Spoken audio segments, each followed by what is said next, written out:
Hadis nomor 30. An Abi Tha'labah al-Khushani Jurthum bin Nashir radhiyallahu anhu an Rasulullah sallallahu alaihi wasallam qala, Rasulullah bersabda, Inna Allaha azza wa jalla farada fara'il fala tudayyi'uha. Allah itu mensyariatkan yang wajib-wajib, jangan sampai ditinggalkan. Ya, ibadah yang wajib, akhlak yang wajib, muamalah yang wajib, intinya faraid yang wajib-wajib itu jangan ditinggalkan. Wa hadda hududan, dan Allah itu memberikan batasan. Memberikan batasan untuk apa? Dijelaskan setelahnya. Wa harrama asya, dengan mengatakan ini haram. Ya, haram itu adalah batasan. Jadi kalau sudah masuk area haram itu sudah garis merah. Nah, haram itu adalah batasan. Wa harrama asya'a fala tantahikuha, dan Allah itu memberikan batasan dan memberikan haram, jangan diterobos. Ya. Wa sakata an asya'a rahmatan lakum ghaira nisyan fala tabahathu anha, dan Allah mendiamkan beberapa hal, jadi tidak diberikan hukum. Ya. Bukan karena Allah lupa, tapi memang Allah itu ingin ini itu perkara ini luas, tidak dituliskan hukumnya, tidak dikatakan wajib, tidak dikatakan haram. Ini boleh, ranah boleh, maka fala tabhatsu anha, nggak usah dicari-cari. Ini terkhusus adalah ketika di zaman Rasul, karena ketika di zaman Rasulullah, ketika sahabat nanya, ya kan, nanti terus keluar hukum dan hukumnya itu wajib. Kalau sudah jadi wajib dari lisan Rasul, itu seperti Quran, seperti Sunnah adalah wahyu, bisa jadi mereka sahabat itu nggak kuat melaksanakannya, malah membebani diri sendiri. Ya. Maka mencari-cari sesuatu yang belum terjadi hukumnya, mencari-cari hukum sesuatu yang belum terjadi, ya, kalau itu tidak ada motivasi lain, hanya sekedar apa namanya, motivasinya itu sekedar kayak apa ya,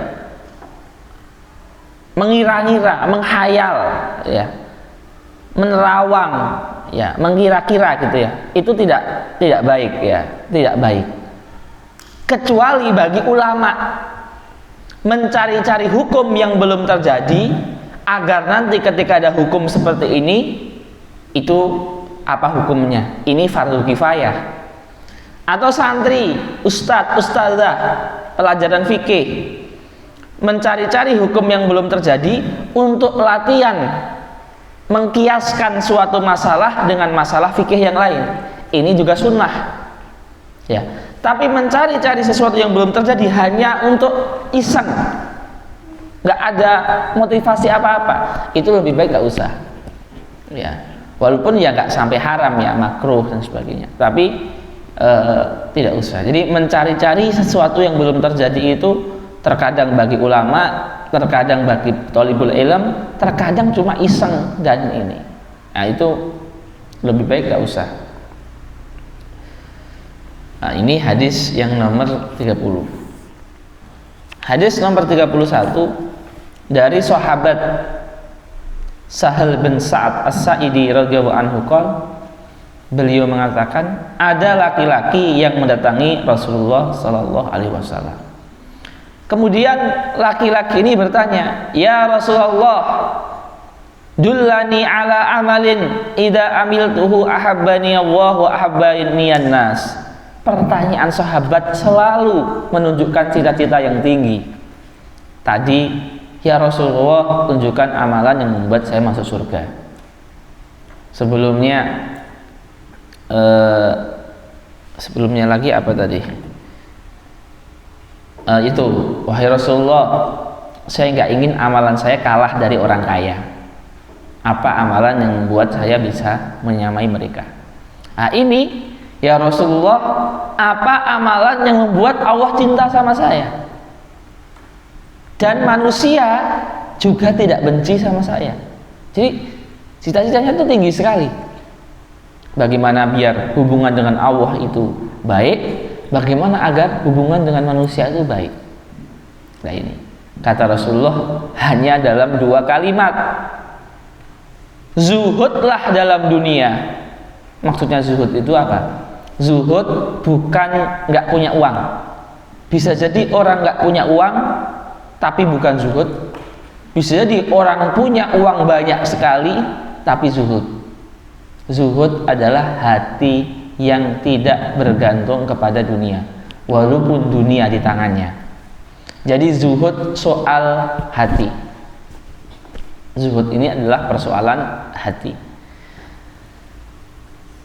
Zuhudlah terhadap dunia. Ada yang memaknai zuhud di dunia itu adalah dia tidak memanfaatkan dunia kecuali yang bermanfaat untuk akhiratnya. Jadi gini, apa yang bermanfaat untuk akhirat? Kalau hukum itu ada 5 ya, haram, makruh, mubah, sunnah, wajib. Yang bermanfaat untuk akhirat adalah yang sunnah dan yang wajib. Yang sunnah ini ada pahalanya, yang wajib ada pahalanya.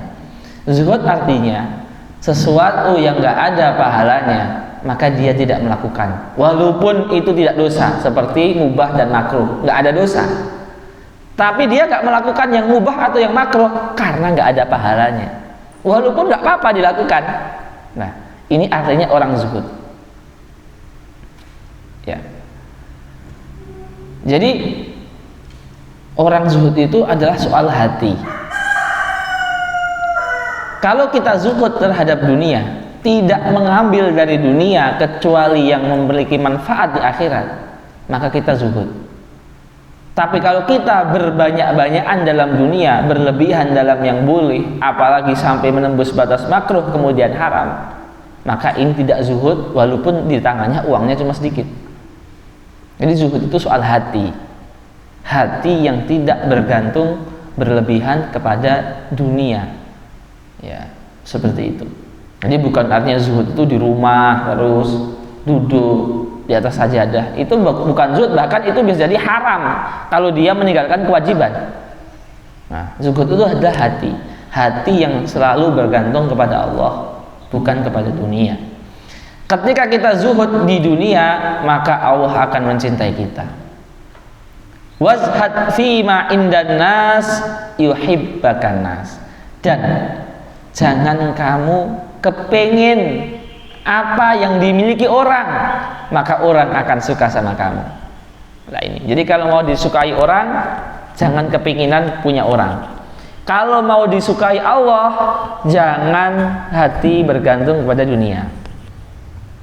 Nah ini sudah kita bahas kemarin ya.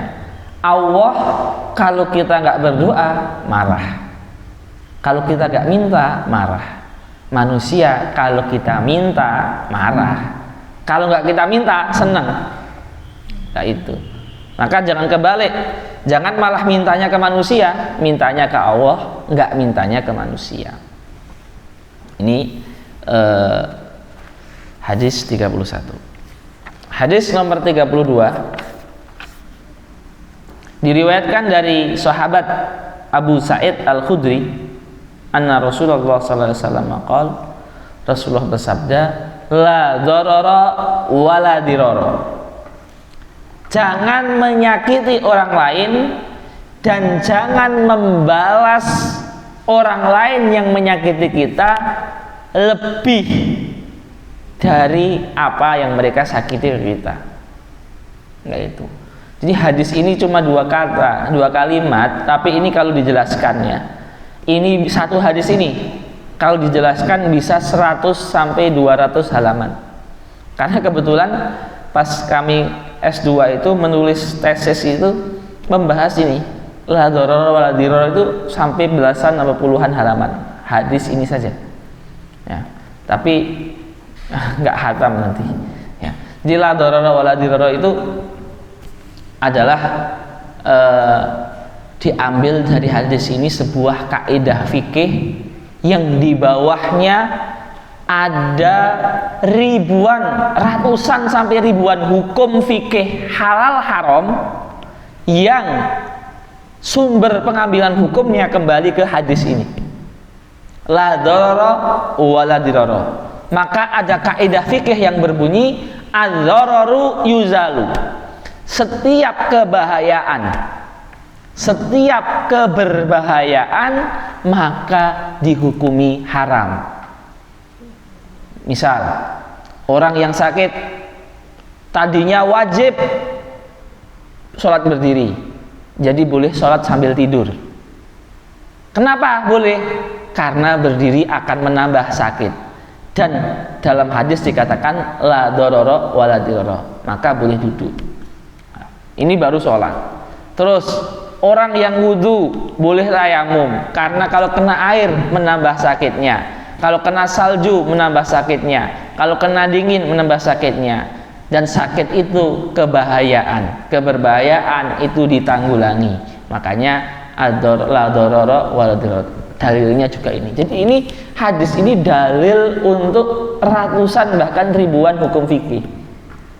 Makanya dinamakan hadis ini sebagai kaidah fikih kubro, besar. Ya, seperti itu. Jadi ini banyak sekali turunannya. Hadis nomor 33 dari sahabat Abdullah ibnu Abbas, Rasulullah bersabda, "Lau yu'tan nasu bidakwahum ladda'a rijalun amwala qaumin wa dima'ahum." Dalam hidup ini mesti selalu ada namanya pertikaian. Makanya ada yang namanya pengadilan. Karena orang ini mengaku miliknya dia, orang ini mengaku miliknya dia, padahal barangnya hanya satu. Orang ini mengaku dia yang bunuh saudaranya, orang ini mengaku saya bukan pembunuh, yang membunuh sana yang di sana itu. Pertikaian. Hidup itu selalu ada pertikaian. Pertikaian uang, pertikaian darah, pertikaian rumah, pertikaian harta, pertikaian warisan. Lah ini pertikaian. Seandainya syariat itu tidak memberikan aturan tentang pertikaian, maka manusia itu akan saling membunuh satu sama lain. Karena ini mengaku ini rumahnya, ini mengaku warisannya, ini mengaku hartanya, dan itu bebas. Silakan yang mau mengaku saja. Kalau dia paling kuat mengakunya milik dia, maka akan terjadi namanya hukum rimba. Yang mengakunya paling kuat, punya pasukan, punya senjata, maka dia akan memiliki harta paling banyak. Tapi di Islam ada kaidah ini, al-bayyinatu 'alal mudda'i wal yamin 'ala man angkar. Yang mengaku harus punya bukti, dan buktinya itu dijelaskan panjang lebar di buku fikih. Saksi 2 orang, saksi 4 orang, harus ada bukti yang dia miliki, harus ada orang yang melihat, harus ada yang menyaksikan, harus ada tanda tangan dan seterusnya. Ya, maka sebesar apapun orangnya, kuat apapun jabatannya, sampai presiden sekalipun, kalau dia mengaku sebuah tanah dan dia nggak punya bukti, maka tidak boleh memiliki. Yang mengaku harus punya bukti, dan yang mengingkari harus berani sumpah. Contoh, saya ke pojok ada HP 5 di situ. Kemudian saya bilang gini, ini HP saya. Kemudian Pak Hakim bertanya, mana bukti yang menyaksikan, orang yang menyaksikan bahwasanya HP itu milik Anda itu siapa? Saya nggak punya saksi. Maka Pak Hakim tidak boleh menghukumi HP itu milik saya. Akhirnya Pak Hakim kan misalkan saya bertikai dengan salah satu ibu-ibu